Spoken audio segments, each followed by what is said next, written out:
ಕರ್ನಾಟಕದಲ್ಲೇ ಸರಿಯಾಗಿ ಬದುಕೋದು ಕಲೀರಿ. ಭಾಷೆ ಸಂಸ್ಕೃತಿಯ ದಿಮಾಕು ನಮ್ಮ ಮೇಲಲ್ಲ, ದೌರ್ಜನ್ಯ ನಮ್ಮ ಮೇಲಲ್ಲ. ನೀವು ಇಲ್ಲಿ ಬಂದಿದ್ದೀರಿ, ಆ ವಿಕಾಸನ ಒಬ್ಬ ಕನ್ನಡಿಗನ ಮೇಲೆ ಮನ ಬಂದಂತೆ ಗುಂಡಾಗಿರಿ ಮಾಡೋದನ್ನ ಕನ್ನಡಿಗರು ಸಹಿಸ್ಕೋಬೇಕು ಅನ್ನೋ ರೀತಿಯಲ್ಲಿ ನೀವೇನಾದ್ರು ಅಂದ್ಕೊಂಡ್ರೆ ಕನ್ನಡಿಗರು ಸಹಿಸ್ಕೊಳ್ಳೋದಿಲ್ಲ. ಕನ್ನಡಿಗರು ಬೇಕಾದ್ರೆ ನೀವು ದೇಶದಲ್ಲಿ ಹೆಂಗೆ ಬೇಕಾದ್ರೂ ಬಿಂಬಿಸಿ, ಬಾರಿ ಕೆಟ್ಟವರು ಅಂತಲೇ ಬಿಂಬಿಸ್ಕೊಳ್ಳಿ. ಆದರೆ ನಮ್ಮ ಸ್ವಾಭಿಮಾನಕ್ಕೆ ಧಕ್ಕೆ ಬಂದಾಗ ಅದನ್ನು ಸಹಿಸ್ಕೋಬೇಕು ಅನ್ನೋದಲ್ಲ. ನಾನು ಕನ್ನಡಿಗರಿಗೆ, ಕನ್ನಡದ ಯುವಕರಿಗೆ ಕರೆ ಕೊಡ್ತಾ ಇದ್ದೀನಿ, ಇಂಥದ್ದೇನಾದರೂ ಘಟನೆಗಳು ಬಂದಾಗ ನೀವು ಸಹಿಸ್ಕೋಬೇಡಿ, ಯಾವುದೇ ಕಾರಣಕ್ಕೂ ಸಹಿಸ್ಕೋಬೇಡಿ. ನಿಮ್ಮಿಂದ ಕರ್ನಾಟಕ ರಕ್ಷಣಾ ವೇದಿಕೆ ಇರುತ್ತೆ. ನಾನು ಇತ್ತೀಚಿನ ದಿನಗಳಲ್ಲಿ ಗಮನಿಸ್ತಾ ಇದ್ದೀನಿ, ನಮ್ಮ ಕಚೇರಿಗೆ ಬರುವ ದೂರುಗಳನ್ನು ಗಮನಿಸಿದಾಗ ಅಲ್ಲಲ್ಲೇ ಇಂಥ ಘಟನೆಗಳು ನಡೀತಾ ಇದೆ. ಅಲ್ಲಿ ಯಾರು ಕನ್ನಡಿಗರು ಹಲ್ಲೆ ಮಾಡ್ತಾ ಇಲ್ಲ. ಈ ರಾಜ್ಯಕ್ಕೆ ಬಂದ ರಾಜ್ಯದ ಹಿಂದಿ ಭಾಷಿಕರು ಕನ್ನಡಿಗರ ಮೇಲೆ ಹಲ್ಲೆ ಮಾಡ್ತಾರೆ ಅಂದರೆ ಇದನ್ನು ಯಾಕೆ ಸಹಿಸ್ಕೋಬೇಕು? ಅದಕ್ಕೋಸ್ಕರ ಕರ್ನಾಟಕ ರಕ್ಷಣಾ ವೇದಿಕೆ ಬೀದಿಗಿಳಿಯೋದಕ್ಕಿಂತ ಮುಂಚೆ ಇಲ್ಲಿ ಯಾವುದೇ ಭಾಷಿಕರು ಸರಿಯಾದ ರೀತಿಯಲ್ಲಿ ಬದುಕೋದು ಕಲಿಬೇಕು, ಇಲ್ಲ ಅಂದರೆ ನಿಮ್ಮ ರಾಜ್ಯಗಳಿಗೆ ನೀವು ತೊಲಗಬೇಕು. ಆ ರೀತಿಯ ಹೋರಾಟಕ್ಕೆ ಕರವೇ ಮುಂದಾಗುತ್ತೆ. ಈಗಲೂ ಸಹ ರಾತ್ರಿಯಿಂದ ನಮ್ಮೆಲ್ಲ ಮುಖಂಡರುಗಳಲ್ಲಿ ಪೊಲೀಸ್ ಸ್ಟೇಷನ್ ಹತ್ರ ಅವರೆಲ್ಲರೂ ವಿಕಾಸ್ ಪರವಾಗಿ ನಿಂತಿದ್ದಾರೆ. ಅದೇನೇ ಕಾನೂನು ಹೋರಾಟ ಆದರೂ ಸಹ ಆ ಕೆಲಸ ನಾವು ಕರ್ನಾಟಕ ರಕ್ಷಣಾ ವೇದಿಕೆಯಿಂದ ಮಾಡ್ತೀವಿ. ವಿಕಾಸ್ ಯಾವುದೇ ಕಾರಣಕ್ಕೂ ಹೆದರಬಾರ್ದು, ಅಂಜಬಾರ್ದು. ನಿಮ್ಮ ಜೊತೆಯಲ್ಲಿ ನಾವಿದ್ದೀವಿ. ನಿನ್ನ ಯಾವುದೇ ಕಾನೂನು ಹೋರಾಟ ಏನೇ ಇದ್ರೂ ಅದನ್ನು ಕರ್ನಾಟಕ ರಕ್ಷಣಾ ವೇದಿಕೆ ಮಾಡುತ್ತೆ, ನಿಮ್ಮ ಜೊತೆಯಲ್ಲಿ ಇರುತ್ತೆ. ಹಾಗಾಗಿ ನಮ್ಮ ರಾಜ್ಯ ಗೌರವಾಧ್ಯಕ್ಷರಾಗಿರುವಂಥ ಅಶ್ವಿನಿ ಗೌಡ ಮತ್ತು ಮನುಗೌಡ ಮತ್ತು ನಮ್ಮ ಅರುಣ್ ಜಾವ್ಗಲ್ ಅವರೆಲ್ಲ ಅಲ್ಲಿ ಇದ್ದಾರೆ. ಆ ಮುಖಂಡರುಗಳು ಅಲ್ಲಿ ನೋಡ್ಕೋತಾ ಇದ್ದಾರೆ. ಯಾವುದೇ ಕಾರಣಕ್ಕೂ ವಿಕಾಸ್ಗೆ, ಕನ್ನಡಿಗನಿಗೆ ಅನ್ಯಾಯ ಆಗೋಕ್ಕೆ ಕರ್ನಾಟಕ ರಕ್ಷಣಾ ವೇದಿಕೆ ಬಿಡಲ್ಲ.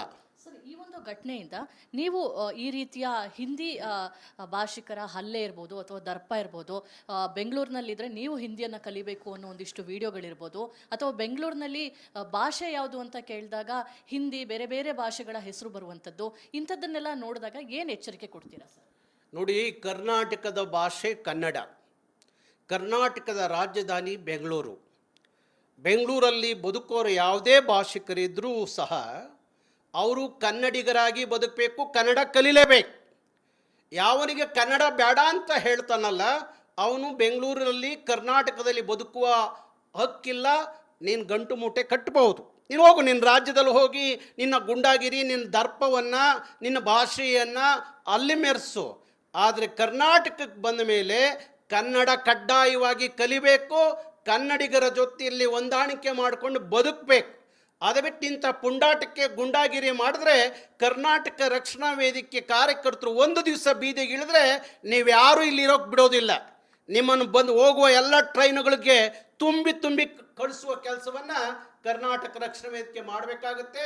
ಹಾಗಾಗಿ ಇಂಥ ಗುಂಡಾಗಿರಿ ಪುಂಡಾಟಕ್ಕೆ ಬಿಟ್ಟು ಸರಿಯಾಗಿ ಬದುಕೋದಾದರೆ ಬದುಕಿ. ಕರ್ನಾಟಕದಲ್ಲಿ ನಿಮ್ಮ ಭಾಷೆ, ನಿಮ್ಮ ಸಂಸ್ಕೃತಿ ನಿಮ್ಮ ರಾಜ್ಯಗಳಲ್ಲಿ ಇಟ್ಕೊಳ್ಳಿ. ಕರ್ನಾಟಕದಲ್ಲಿ ಕನ್ನಡದ ಭಾಷೆ ಸಾರ್ವಭೌಮ ಭಾಷೆ. ಇಲ್ಲಿ ಕನ್ನಡ ಕಲಿಲೇಬೇಕು, ಕನ್ನಡದಲ್ಲಿ ಮಾತಾಡಬೇಕು. ನೀವು ಇಲ್ಲಿ ಬಂದು ಹಿಂದಿ ದರ್ಪ ತೋರಿಸ್ಬೇಡಿ.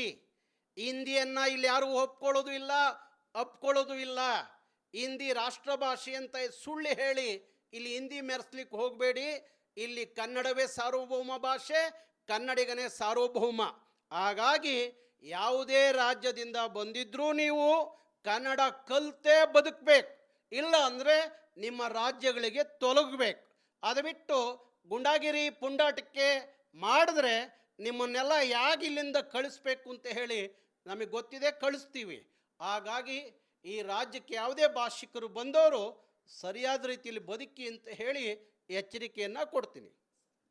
ಇವಿಷ್ಟು ನಾರಾಯಣಗೌಡ ಅವರ ಮಾತು. ಅಂದರೆ ಪ್ರಮುಖವಾಗಿ ಈ ಒಂದು ಪ್ರಕರಣದಲ್ಲಿ ಏನು ಕನ್ನಡಿಗ ವಿಕಾಸ್ ಇದ್ದಾರೆ ಅವರ ಜೊತೆ ಬೆಂಬಲಕ್ಕೆ ಕರ್ನಾಟಕ ರಕ್ಷಣಾ ವೇದಿಕೆ ನಿಂತ್ಕೊಳ್ಳುತ್ತೆ.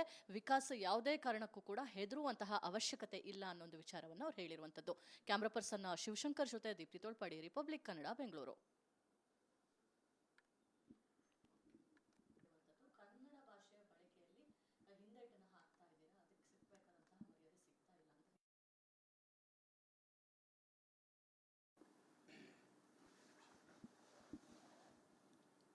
ಕರ್ನಾಟಕದಲ್ಲೇ ಸರಿಯಾಗಿ ಬದುಕೋದು ಕಲೀರಿ.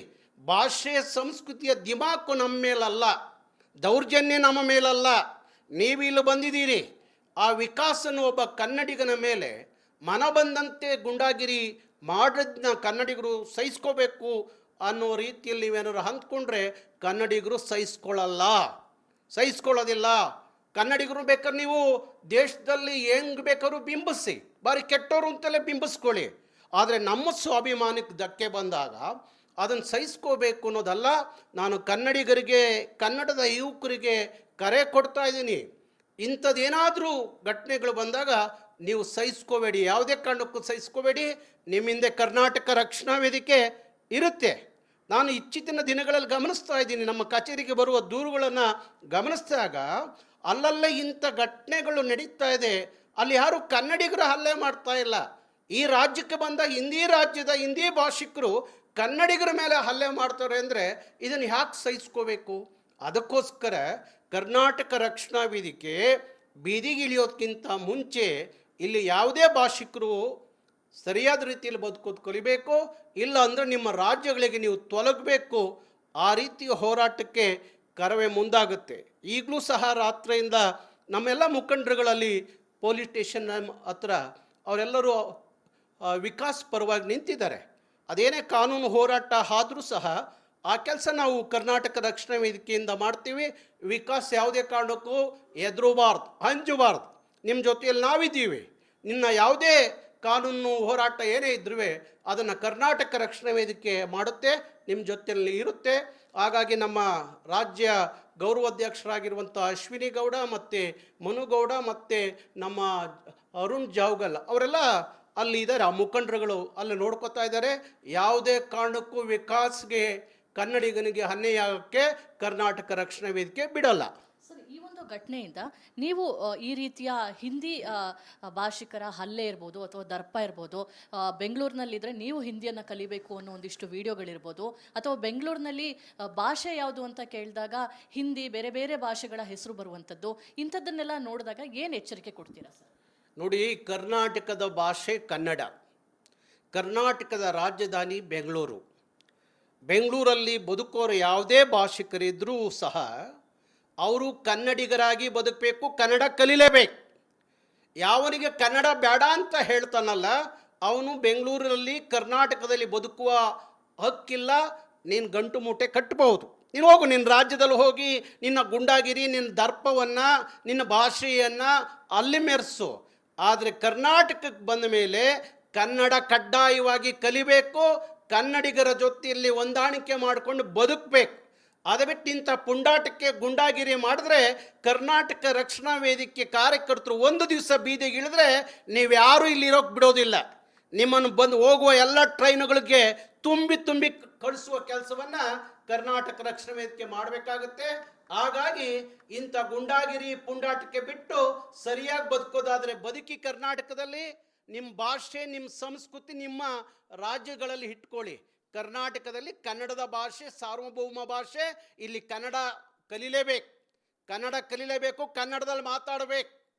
ನೀವು ಇಲ್ಲಿ ಬಂದು ಹಿಂದಿ ದರ್ಪ ತೋರಿಸ್ಬೇಡಿ. ಹಿಂದಿಯನ್ನು ಇಲ್ಲಿ ಯಾರೂ ಅಪ್ಕೊಳ್ಳೋದು ಇಲ್ಲ. ಹಿಂದಿ ರಾಷ್ಟ್ರ ಭಾಷೆ ಅಂತ ಸುಳ್ಳು ಹೇಳಿ ಇಲ್ಲಿ ಹಿಂದಿ ಮೆರೆಸ್ಲಿಕ್ಕೆ ಹೋಗಬೇಡಿ. ಇಲ್ಲಿ ಕನ್ನಡವೇ ಸಾರ್ವಭೌಮ ಭಾಷೆ, ಕನ್ನಡಿಗನೇ ಸಾರ್ವಭೌಮ. ಹಾಗಾಗಿ ಯಾವುದೇ ರಾಜ್ಯದಿಂದ ಬಂದಿದ್ರೂ